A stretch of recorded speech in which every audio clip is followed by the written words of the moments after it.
Welcome to a special episode of our podcast, which is called About People. It's already second episode. We are recording in English, and the reason is that we have a special guest here who is from Sweden, and it's Mårten Runow, the CEO of Performia International. Welcome, Mårten, again. Thank you very much. I don't know if you have listened to the first episode we have shoot or recorded with Mårten. That's why I'll just say some words about him to know who he is, and then we'll dive into the questions. So, Mårten Runow has more than 30 years of experience in the field of HR and is an expert on building productive teams. His vision is to help companies all around the world to make hiring process more clear and effective, and to have teams full of productive people. In more than 20 countries where Performia operates, people have already filled out about 5 million potential and personality questionnaires. And Mårten has personally evaluated a lot of them and is still improving the exactness of evaluation. So we can say he's a real expert on human potential. How do you like this? It's okay. You know, it's like, you see, one thing that you realize when you become an expert at anything is you also realize how much you don't know. Exactly. So the real experts, they know how much more there is to know about things, and I hope I'm still in that category because I'm still eager to learn, and I want to know more. That's wonderful. That's wonderful. Okay, so this time I would love to speak about personality, about people, about their traits, about their potential. And maybe about how can we manage them, or maybe more understand people. And the first question is, what would you say? Which human trait is the most important, if it's possible to say? You know, it's like, I think one thing that makes people so fantastic and enjoyable, you know, is that people are different. Yes, there are similarities, there are things we tend to do the same, but the areas where you are most you and when you are doing the most incredible things is where you are different normally. And we can both be working at something very similar, but we do it in a little bit, we look at things a little bit differently, which also makes it both important and enjoyable to communicate. Because why do we communicate? Yeah, because to find out our differences. Oh, you see that? Oh, I didn't think about that. But you know, wow, that adds to my understanding, and the other way around. So it's like. This is also why communication is so important, because through communication we can develop ourselves and we can understand more. And I would say maybe one of the most important features of any individual is his or her willingness and ability to understand. And this is something we talk a lot about within our group, Performia, and how one can improve also understanding. Because if you look at the people you work most effectively with and that you enjoy the most, are people probably that you can understand and you can make them understand. So understanding is kind of life. The more we understand, the more alive we feel. And if we don't understand, we don't look so good. You know, you say something to me and I don't understand it, and I go, what? And now I don't understand. And now I can see it. And now you explain it to me, and I go, oh, okay, I get it. and I look better. So understanding affects life. And if we're going to have an effective group, we should also be able to understand each other within that group. So we should share information, and we should understand ideally what the other people in the other parts of the group, what they are doing and how they are acting. Because if I understand that, then I can also make sure that we do from our side here the best things that would be good for you. So, so that would be my answer, that I think understanding, which by the way is nothing you can just measure like in a personality test right away, that okay, his understanding is this or there. But what we can do, we can see what parts of understanding a person tends to do better in, or maybe worse in. So in order to understand anything, that, for example, there is a need to have some kind of affinity or liking or whatever you're going to understand.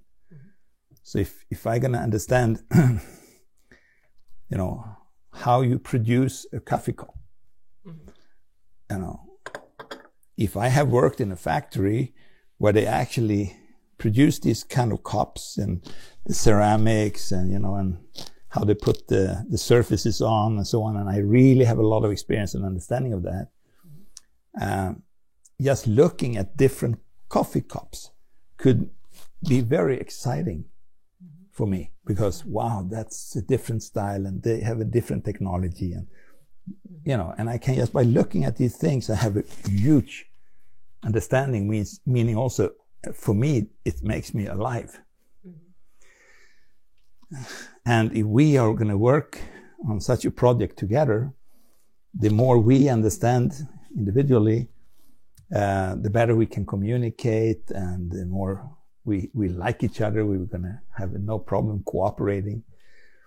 And it's also something which I find very interesting, is that if you start to understand something better, you also normally like it more. And that's why when you train your people to understand their jobs, they will also like their jobs better. You know, so why do people leave their jobs? Sometimes it's simply because there is some part of the job they never understood, and then they don't find it, and you know, interesting enough, and then they leave, which is pretty sad and very unnecessary many times. Because if we instead would have made sure that the person understood key parts of the job, then the job become in itself much more interesting, and the person could then win. So the willingness and the urge to understand, I consider very key, very important. And then when we look at personality, yeah, depending on the job, different aspects can be more or less important. If I do a very detailed job, you know, for example, how I deal with attention is then very important, because there's many details and I need to have my attention very focused for a long time. While if I'm digging ditches, which is also sometimes a very important job, but my attention doesn't necessarily have to be super strong. You know, I know my job, I do it, and maybe, you know, my activity level will be more important in that job. Yeah. When you speak about understanding, I was thinking about a manager who is managing people or handling people. So it's really good to understand people. Absolutely. Yeah. Yeah, and exactly. And the more you understand people, then the more you will like people. I mean, I can take myself as an example.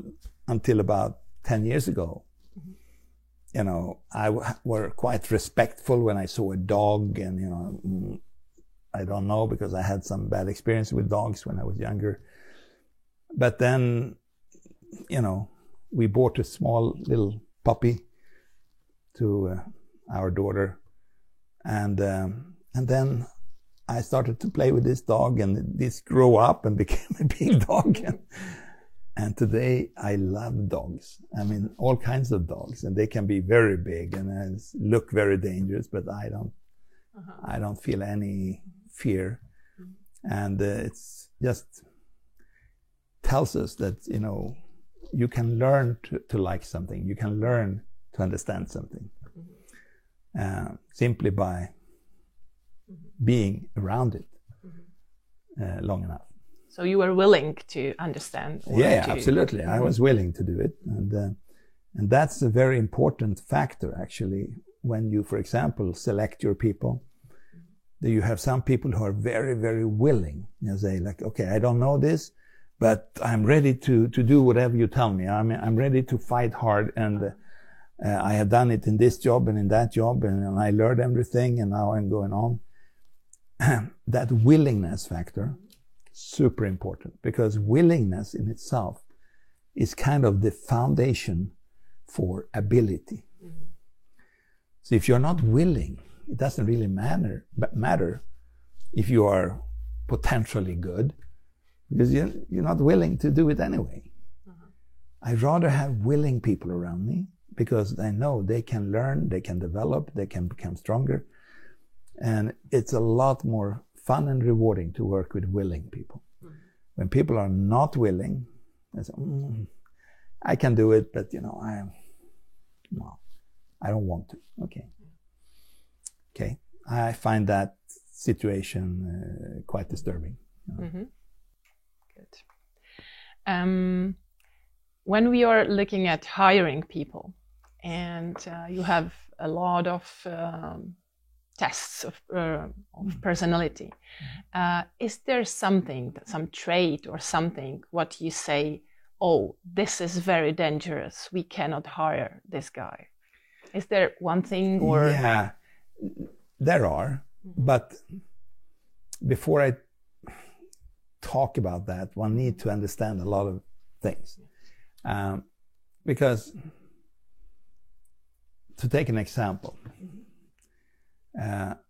being impulsive, you know, meaning I act on impulse rather than deliberate planning and thought before I do something. You know, I'm gonna buy a new car, and therefore I collect information about different cars and I study it, and when I found the car which fits my needs the best, you know, I will then look for the best possible price, and then I go to the car dealership and I buy my car. This is like a very planned and organized activity for some people, while for other people it's like they just happen to come into a car dealership because a friend wanted to go there, and then, oh wow, that car looks good, you know, and then I buy that car, which is more on an impulse.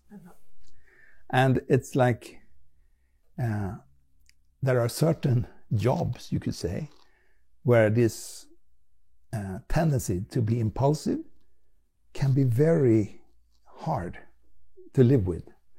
If you are a manager for a lot of people and you have a tendency to take snap decisions, like boom, let's do that now, and then 2 days later, oh no, we skip that, we do this instead, you know, which is okay when you maybe have 2-3 people around you, but when you have 100 people or even more, those quick changes could be disastrous. So this is why, while also sometimes when you're very small, if you are too much into planning and organizing everything, that could also be disastrous because you never get fast enough forward. So sometimes you can see, yeah, over here we can have a person who is a bit impulsive. It will be pretty okay. But here it would be disastrous. So this is also something we teach our clients, you know, how they can evaluate how much impulsiveness could we possibly have in this person on that job. And then there above that, there is also this factor, we can call it make it go right factor. Some people has an incredible ability to just make it go right. make things work. And they can have all kinds of different personalities, but they just make it go right. And if they are nervous while they do that, or if they are very straight and aggressive when they do that, that's not the main question. The main question is, did the final result come out all right? And if it did, then all these other things are much less important. However, from the experience we have, from all these years and all these millions of tests and evaluation, we can little bit give an odds or a ranking on what's the chances that this is going to work out. Because we have seen that in certain combination we say, okay, this person's going to have some trouble here. Probably, but not guaranteed. Because this make it go right factor, this is can override everything. This is why you can sometimes see people who have a lot of personality flaws, but they still succeed in building big things and creating big companies, even though then they themselves have a lot of personal issues. So this is why we always start over here. We look at what have this person made go right in his or her life. And if there's a lot of things that went right, good. Then all these personality factors become less important. But it's very good to know about them. Because if you know about them, you can inform this person himself that maybe you can change a little bit how you deal with this. And you can prepare some people, but you have to be ready that he might do very quick things in certain situations, and don't take it personal, because that's what he's tending to do. But he makes it go right in the end. And that's important. And that's the most important, So. I understand. Have you ever seen someone who had a totally idle personality test, or does even an idle personality test exist? Now you're looking at him. I knew it. Yeah. No. I mean, it's funny. But when you see a very good, let's say, very good and smooth and great looking personality test, this is, for us, it's like, yes, very nice. But we don't put an equal sign between that and that we're going to have a perfect person who generates exactly the results that we are looking for. We just know that in day-to-day work, he will say the right things, he will do the right things, and so on. But it does not guarantee the final result. You have a lot of people today that have attention on that. I should say the right things. I should look and be dressed the right way. I should not utter opinions that could be offensive, and I should not criticize, or whatever it is. But it's like some very kind of good features. But again, it doesn't guarantee that, okay, this person will also end up producing very valuable things. So we rather take the process the other way. We start over here. Does the person have decent results? And if he has, good, now we can look at personality. Because that tells a little bit like in what style he's making these results. But the results is the number one. And if the style looks okay, then we're fine. If the style looks like, oh, it could be tough, because he tends to step on people's feet while he's operating, that could generate trouble. And normally we can find those troubles in previous jobs. And so we can kind of verify it a bit. But so personality sometimes can make us decide to, if we have a few candidates that we prefer, one or two of them, because of personality issues. But again, if we have world-class results, that beats everything.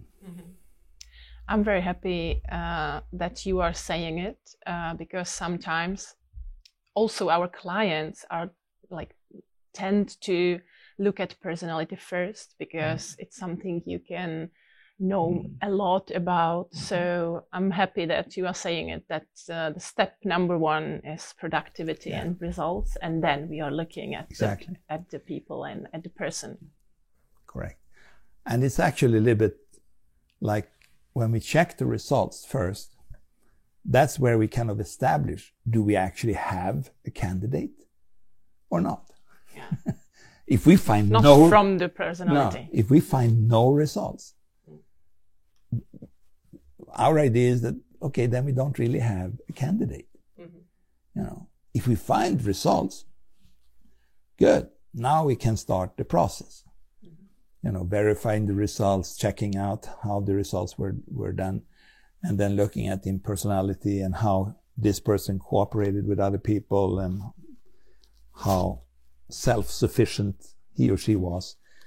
And now that is very interesting. And we can actually, by understanding that, we can then treat the person in the right way. And, you know, if we know, for example, that this person we hire right now is very, very productive, but is also very, very touchy, you know, like you give this person some little criticism and something happens. Okay. So if you and I know that, we don't have to criticize this person, or if we want to correct this individual, we will do it in a very diplomatic way. Yeah.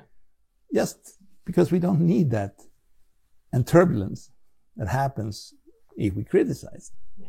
While some other people are like, you can criticize them as much as you want, and they're like, okay, I got it, you are not happy, okay, so what should I do? They just poop, poop, poop, they continue. And the criticism didn't matter. So we are back to understanding people. Exactly. How easily are we able to change personality?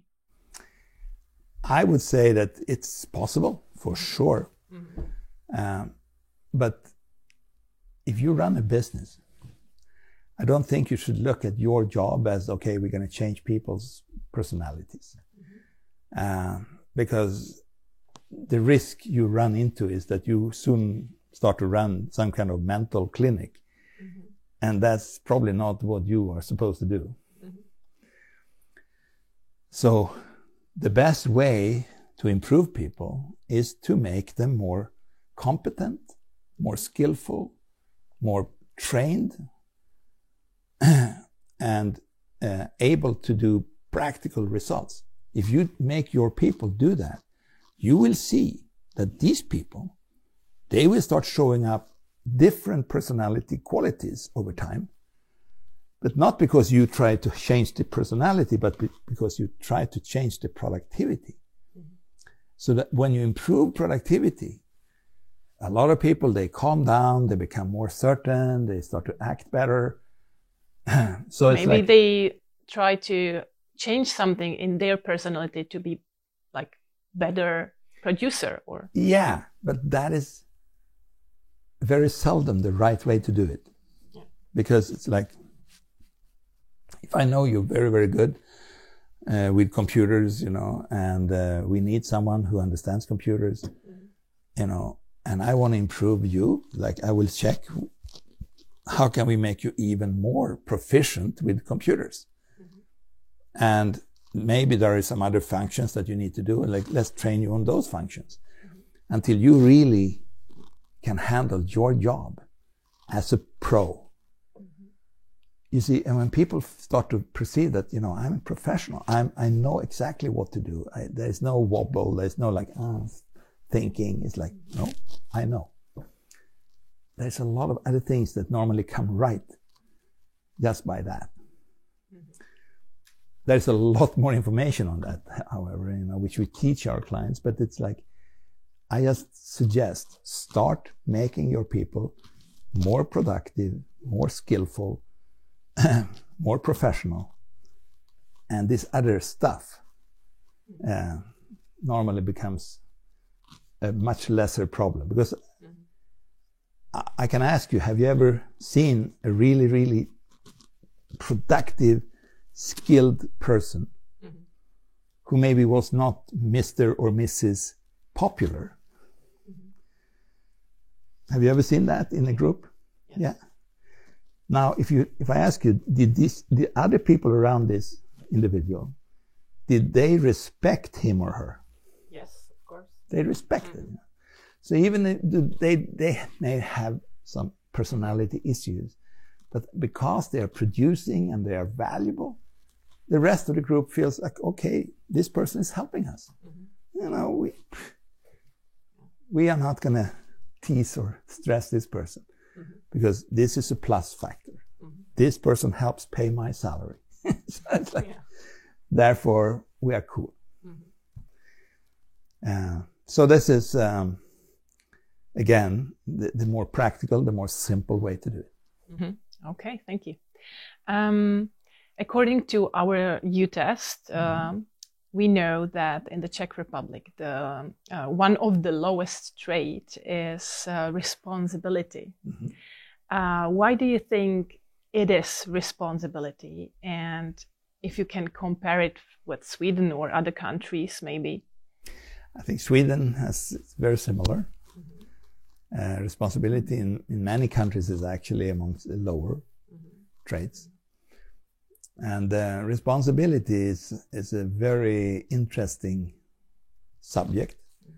When we train our people in responsibility, we talk about responsibility as the ability to respond, the response ability. Yeah. So how able are you to respond? And if something comes to you and you don't know anything about it, how can you respond to this? It's very difficult. That's why knowledge, when you get more knowledge and you say, oh, I know exactly, you can do a very exact and perfect response. So the more you know about something, the better you can respond. But one area where most managers have lack of knowledge is the area of people. So when people do something, it's like, oh, how should I respond to this? And then it becomes something, not so logical, not so smart. And that response, which is actually not really a response, it's more a reaction. That reaction causes then further trouble, which I now have to deal with. So we look at responsibility as, the ability to handle incoming effects in a very rational way. And the more you know, the more you can take. And it's actually even a measurement of how much energy can you face, that's going against you. If you have high responsibility because you know a lot, you can deal with a lot more energy and tough influxes, which you have in every job. If you want to be sure that you're going to be criticized, become a leader, become a manager. You will for sure be criticized. But the question is, can you deal with that criticism? If you know about criticism and you can look at it and go, okay, boom, and you give a perfect response. The criticism is over. But if you cannot deal with it, you get criticized and you go, no, it was not me, it was them, and I had nothing to do with that, blah, blah, blah. Okay, you're going to get more. So it's like very interesting. But responsibility has to do with how you can face different kind of energies coming at you. And that is actually something you can improve through good training. So to improve responsibility, I have to find the knowledge or know more about the area I'm not able to respond. Exactly. Okay. I can guarantee you, I have no exact, I have seen similar things, but you take a football player, for example, And he can deal with very tough situations on the field, like there are people running there, they're trying to tackle him, and he turns around and sends the ball over here, and it's like he handled that very beautifully. Now, when he gets off the football field and he comes home to his wife and she says, like, you're late. And he go, what? Are you criticizing me? Yeah. And now he cannot deal with that because he don't know what to do. Where is the responsibility? Yeah, high, yeah, exactly. You can say on the football field, high responsibility. At home, much lower responsibility. What we see in a test, you can see, is a little bit like an average of the level, responsibility level. Okay. And if a person has a fairly high level, it's normally easier to increase their responsibility. If a person is very, very low, you have to work harder at it, But you can always improve responsibility. And the simplest and most effective way I know to do that is to train your people. Great. And that's why whenever you train and make your people more knowledgeable and more they understand better, then you get an automatic upgrade of responsibility. Cool. Okay, you have already spoken about communication, and I can see that communication is a very big problem in relationships, like also in company, but also around you. Or in the society, like we are not able to express something. We are like, it's like tough to communicate about some topics and so on. So what do you think about that? Can we like improve it and everything is going to improve, or? Yeah, I mean, communication is a completely key subject for life, because we communicate all the time, whether we think about it or not. When I keep my hand on this table, I'm kind of in communication with this table. I can evaluate how flat it is, how it feels, it's like, it's high quality, this and that, that's a communication. Like you and I have right now a communication, and you get some ideas and I get some ideas, and communication needs to be in good condition, for you to do very, very well. It's one of the biggest, you could say, success factors of people who are, getting ahead in life and who tend to build big things or create new realities. They can normally communicate well. And that is something that you can improve. We have not yet done so much training, in Performia, because we like to train people also in communication. But it's like, that's an area that we want our clients to be very, very good at. And there are some very simple things just by understanding the whole communication, flow and the process. You understand it really practically well, and you can deal with it better. And that sometimes you can solve big problems with just a little bit of perfect communication. And sometimes you can have a small problem, but you don't give the right communication, and the problem expands. It's much more bigger. Yeah, exactly. So communication is an absolutely key factor. But communication is not, for example, in our test, we have a trait called communication. But that trait doesn't explain the totality of communication. Because communication, to understand that, has many parts. What the test shows you is more the willingness to start communication and to be varied in the communication, to have different pitches and tones and expressions. But whether the content of the communication is of high quality or not, you cannot see on that trait alone. Then you need to look at the whole test. That gives you a better idea of what is going on with communication. But it's a subject that we recommend every person who is managing people to know a lot about. And we want to help our clients as much as we can in this area. And we're going to increase our efforts in that area as well. We actually have a workshop for, I think, 4 days on communication, especially for interviews and so on. So, right. Yeah. Okay.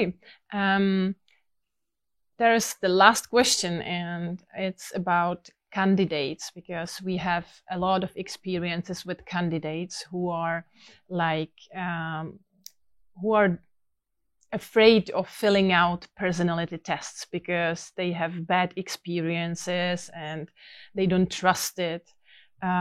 Why do you think people are so touchy about testing, about showing their personality to others? Yeah.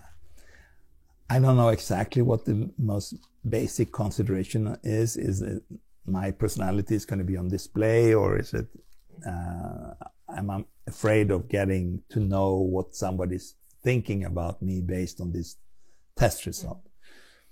And, you know, I have been in this area of testing for now a very long time, and I have seen some systems, testing systems, that I would almost rate them destructive, because they can confuse people and they can make people go, what? Am I like that? You know, am I like that?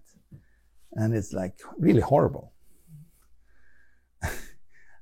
I once came across a guy who said he took a personality test, and the guy who evaluated it for him said that, yeah, we can see only 2 jobs that you can do. You can either become a farmer or you can be a hairdresser. It's like, what? And this is showing you a little bit how crazy these tests can be. You know? We don't do that. And we know that what's come on this test is not the most important thing about an individual. It just gives its guideline for certain things. But we know that any part of a personality test can be changed, improved, etc. It is just that we, as a company, we don't have that as our main focus. We don't try to change people's personalities. We know that you are not your personality. We know you are you. And when you are you, we know you're very strong. You can do whatever, you know, normally what you want to do. And we are more interested in what are you interested in, what's your training level, you know, how much have you done this, and what results have you achieved. Then we can look at the personality and we can see, okay, here we can see an area that if you got some ideas on how you can improve that, yeah, you can become probably even more effective at what you're doing. So I think it's super important that when you deal with personality testing, that you understand its limitations, you know, it's limited. And that if someone says that, no, when you say that I am blah, blah, and I don't agree, then it's the person's idea. That's the correct one. And I can tell somebody, like, you are a little bit like this. And he says, no, I don't see that. Okay, if you don't see that, let's forget about it. Because I don't want you to sit and listen to what I see here if it's not true for you. It has to be true for you. And if it's true for you, then you can do something with it. And if not, throw it away. Don't even go there. So that's kind of the attitude we think every person who works with testing should have. That we are not sitting on some major correct truth about the reality. No, we have a tool that we have seen, helps us a lot, helps our clients a lot, but it doesn't mean that we can never have a wrong indication of something. And we don't like wrong indications. So if we do something that the person take as a wrong indication, then the person is right, not the test. That's a great idea. Okay, thank you. The last thing we are going to do is I have, again, 2 sentences, 2 beginnings of sentences, and you will finish it. Okay. Okay, so personality is not. the total answer to successful hiring. Great. When you handle people, don't forget that there is always something in every person who wants things to go right. And if you can find that, play with that. Wow, I like it. Okay, thank you very much for being here. It was really great to have you here, and I hope we'll have another interviews or podcasts or something else together. Absolutely. My pleasure. Thank you. Thank you.